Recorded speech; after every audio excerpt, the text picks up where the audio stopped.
Okay. Alright, so I'm just going to quickly run through this pneumatic setup right here.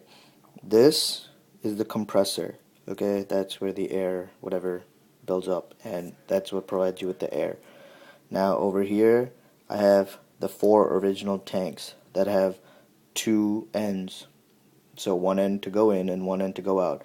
Now you don't have to set them up like this. I would suggest bunching 2 together and putting them on some sort of bracket or something using brackets we have used in the past. But keep in mind that it's pretty much going like a loop. One goes in, one side comes out to another one, then so the air is flowing through all the tanks. Now over here, you'll see there's a T. So you'll see these brass, or I would suggest using the plastic T's. So after the 4th tank, 1 tube goes in and 2 tubes come out. The first one that comes out goes into that last air tank that only has one side.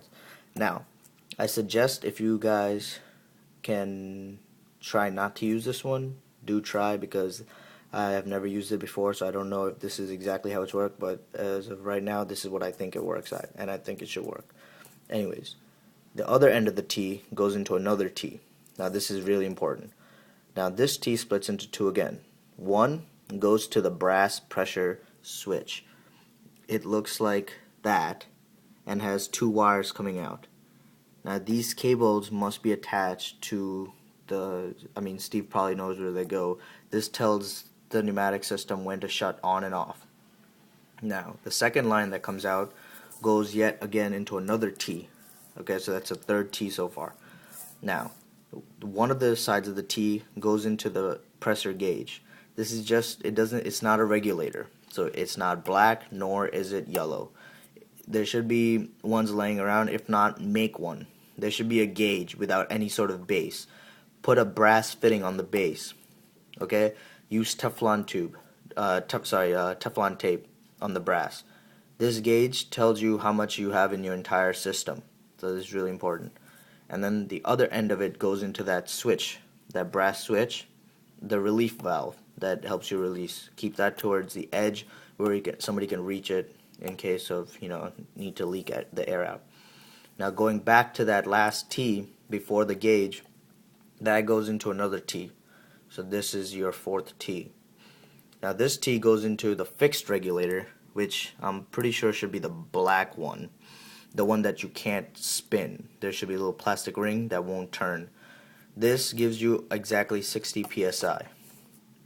So use this for something that you'll need the full force on. Like I suggest the big arm, the big arm, that's what this solenoid does. This solenoid will go to the piston that moves the arm up and down. I forgot to add now this is meant so that it only moves one motion. If you guys need to do double motion on the big arm, so if you guys using 2 pistons, there needs to be another T here, and that goes to another solenoid. I didn't draw that, I didn't have space. Now the other line goes into the non-fixed regulator.